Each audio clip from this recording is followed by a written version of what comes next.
Gaza में आज 27 lakh civilians रह रहे हैं। उनका पानी बंद कर देना पीने का, खाना बंद कर देने का, फ्यूल बंद कर देना, इलेक्ट्रिसिटी बंद कर देना। इलेक्ट्रिसिटी जिसकी वजह से नहीं होने की वजह से हॉस्पिटल के अंदर दवाई नहीं मिल रही है, ऑपरेशन नहीं कर सकते लोग। तो क्या ये चीज़ पर पाबंदी लगा देना एक्ट ऑफ टेरर नहीं है? क्या ये कलेक्टिव पनिशमेंट पूरे वहाँ जो लोग रहे सिविलियंस उनको नहीं है? क्या ये इंटरनेशनल रूल ऑफ लॉ जो है वॉर क्राइम्स का, क्या ये उसका उल्लंघन नहीं है? तो क्या देश के दुनिया के जो बड़े बड़े वरिष्ठ लोग हैं, यूनाइटेड नेशन है, ह्यूमन राइट्स है, क्या उसको इसके ऊपर आवाज़ नहीं उठाना चाहिए? मेरा सवाल ये है। देखिए दीपक भाई, बात क्या है पता है आपका, मैं उदाहरण देना चाहता हूँ। एक आपका एक ज़मीन है, आप वहाँ पे रह रहे हो, कोई आपके पास रोते हुए आया काफ़ी साल पहले कि हमको शरण दो, हमको हिटलर मार रहा है। आपने उनको शरण दिया अपने पास, वो आपके घर में रह आया, आपको उसने कपड़ा दिया, खाना दिया, पीना दिया, उसके बच्चों को पढ़ा लिखा कर आपने बड़ा कर दिया। उन्हीं लोगों ने आपका घर छीन लिया, आपकी ज़मीन छीन लिया, आपके माँ बाप को मार दिया, आपके बच्चों को मार दिया। आपने बोला मुझे मेरी ज़मीन वापस दे दो।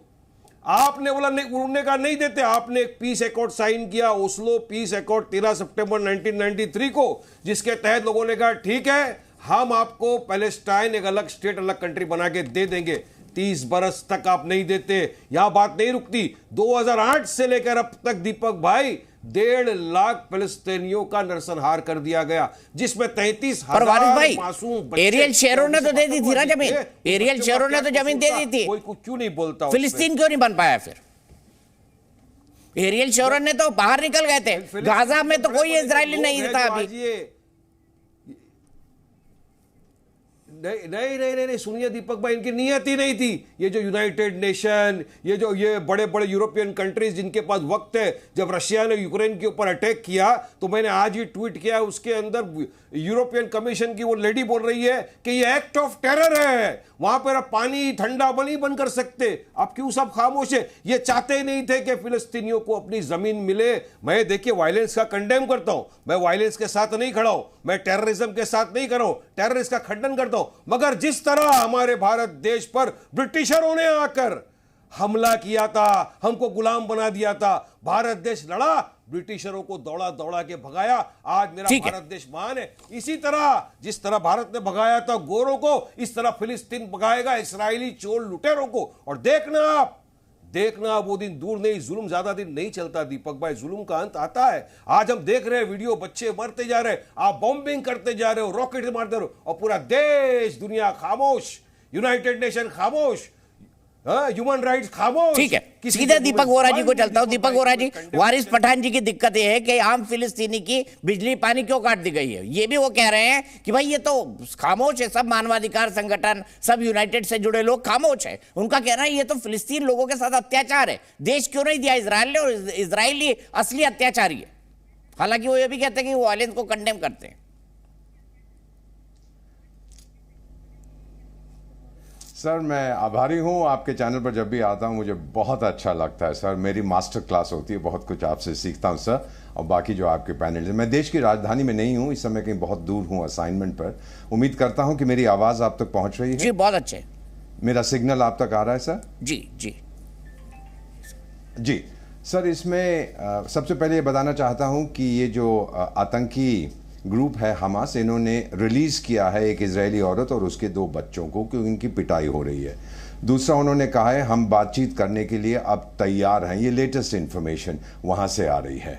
और तीसरी चीज़ जो इंटरेस्टिंग है सर, वो कह रहे हैं कि विद इन गाजा स्ट्रिप उनके अगेंस्ट मूवमेंट शुरू हो रही है। पोस्टर्स आ गए हैं, सोशल मीडिया पे कह रहे हैं कि हमारा गाजा के लोग कि इन आतंकियों से कुछ लेना देना नहीं। अभी मैंने हमारे पॉलिटिकल लीडर को सुना, सर विनम्रता से इतिहास सीख लीजिए, इजरायली लुटेरे नहीं हैं सर। 1897 में बाजिल कन्वेंशन के बाद जब वो पैलेस्टाइन गए थे, अमीर यहूदियों ने धरती खरीदी थी अरब से सर, उन्होंने बेच दी थी। उसके बाद फिर वहाँ पर इजराइल को इस्टेब्लिश किएगा जब हिटलर ने जो कुछ किया था, और उसके बाद भी ये खरीदते गए सर। फिर अरब देशों ने मिलकर इनके ऊपर जंग किया और अपनी सुरक्षा के सर पैलेस्टाइन नाम का कोई देश नहीं था सर। आप इतिहास पढ़िए, चाहे मेरे पास आइए, मैं आपको बताऊंगा इस देश का इतिहास क्या है। फाइनली सर, आपने ह्यूमन राइट्स की बात की है सर। आप जानते हैं universal declaration of human rights United Nations की 1948 की, और जानते हैं कौन से देश ने हस्ताक्षर नहीं किए थे? इस्लामिक देशों ने। वो बोले कि ह्यूमन राइट्स तो अल्लाह देता है, इंसान कहां से देगा? और आज आप उसी यूनाइटेड नेशंस की तारीफ कर रहे हैं। कमाल है सर। आपने फिर Cairo declaration of human rights based on Shariya आप लोगों ने अडॉप्ट किया है कि ह्यूमन राइट्स वही हैं जो कुरान में लिखे हुए हैं। तो आप यूएन की बात कर रहे हैं सर। सर इतिहास पढ़िए, इतिहास समझिए। मुझे 50 साल हो गए हैं कूटनीति में, 72 साल की मेरी उम्र है। और फाइनली सर, संयुक्त राष्ट्र संघ के एक बड़ा बेचारा आवाजार सा व्यक्ति है, कहता है मैं सेक्रेटरी जनरल हूं, तो उसने अपील की है जी हम ह्यूमैनिटेरियन एड 4 लाख लोगों के लिए लेके जाएंगे और हमें रास्ता दिया जाए। कौन सा रास्ता दिया जाए?